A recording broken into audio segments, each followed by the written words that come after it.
Nous venons de dire que quiconque invoque le nom du Seigneur Jésus-Christ sera sauve. Mais ceux qui ne veulent pas accepter le salut du Seigneur Jésus, peuvent-ils être sauvés? Ils ne peuvent pas être sauvés. Prenons un ou deux exemples de la Bible. Dans la Bible, il y a deux prophètes Kelber. L'un s'appelle le prophète Li, et l'autre s'appelle le prophète Lise. À l'époque du prophète Li, Dieu a envoyé une grave famine, de sorte qu'il y avait de la famine partout dans le pays d'Israël. Mais le pays d'Israël ne respectait pas les prophètes. Bien que beaucoup soient morts de faim, et que beaucoup soient morts à cause de la guerre, et qu'il y avait beaucoup de veuves parmi les Israélites.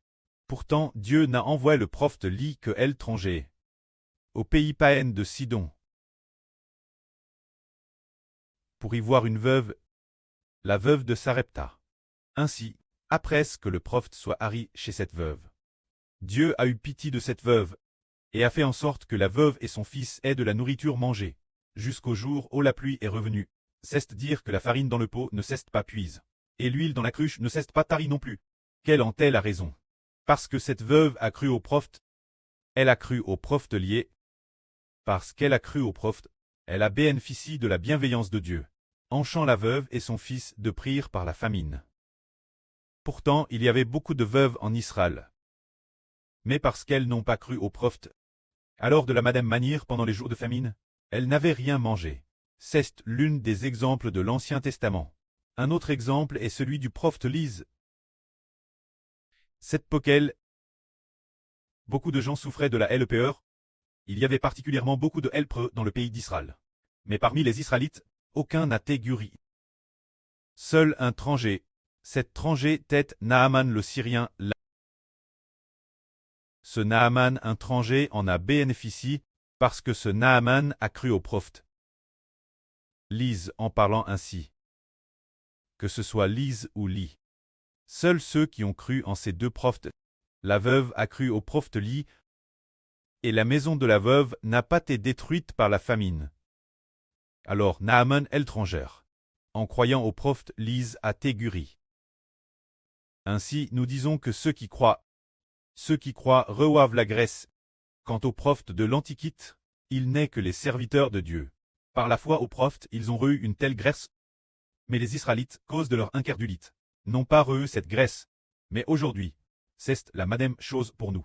Le Seigneur Jésus est plus grand que le prophète Lise et Li. Car c'est le Seigneur Jésus qui a créé toutes choses. Il a l'autorité et le pouvoir de nous faire grâce. L'autorité et le pouvoir de nous guérir. L'autorité et le pouvoir de nous sauver. C'est pourquoi nous disons aujourd'hui que ceux qui croient en Jésus sont sauvés. Et ceux qui ne croient pas ne sont pas sauvés. Si l'on ne croit pas en Jésus, si l'on n'accepte pas Jésus, on n'est pas sauvé. Tout comme au Moyen-Orient et en Israël aujourd'hui. La plupart des gens, parce qu'ils ne croient pas en Jésus, restent donc prisonniers du péché. Ils sont toujours pécheurs. Mais nous les païens, nous découvrons que nous les païens, depuis les temps anciens, n'avions jamais entendu parler de Dieu. De cette question de connaître Dieu. Madame les Chinois disent, en parlant de Dieu, en parlant du Christ, c'est le Dieu des Occidentaux. La divinité des Occidentaux, c'est ce qu'ils disent. Mais madame, si nous sommes des Orientaux, ceux qui invoquent le nom du Seigneur Jésus-Christ, la grâce du Seigneur Jésus vient aussi sur nous. Alors il semble que le salut du Seigneur Jésus, il ne vient pas seulement l'Israël du Moyen-Orient, mais aussi tous ceux qui invoquent le nom du Seigneur. Tous ceux qui ont foi au nom du Seigneur sont sauvés. Tout comme aujourd'hui nous un groupe d'enfants, cause du nom du Seigneur Jésus. En eux, combien la grâce que nous recevons est grande. Combien les bénédictions que nous recevons sont nombreuses. Nos esprits sont remplis de joie. Nos cœurs sont remplis d'espérance. Et nous savons aussi espérer en l'avenir. Jusqu'au jour de la venue du Seigneur, nous obtiendrons sûrement notre. C'est pourquoi le Seigneur Jésus est devenu notre espérance, est devenu notre joie, est devenu notre honneur, est devenu tout notre espoir, est devenu les paroles du capitaine dans notre bouche chaque jour, est devenu les cantiques que nous chantons, est devenu l'objet de notre louange, est devenu notre tout, est devenu chaque battement de notre cœur. Mais alors, tous ceux d'entre nous qui comptent sur le Seigneur Jésus n'ont jamais eu honte. En fait, le précleste allait tout le monde très en prison par le pchach. Et allait tout le monde regarder vers une personne. Regardez vers cette personne. Nous n'aurons pas honte. Que la gloire soit au Seigneur du pré. Amen.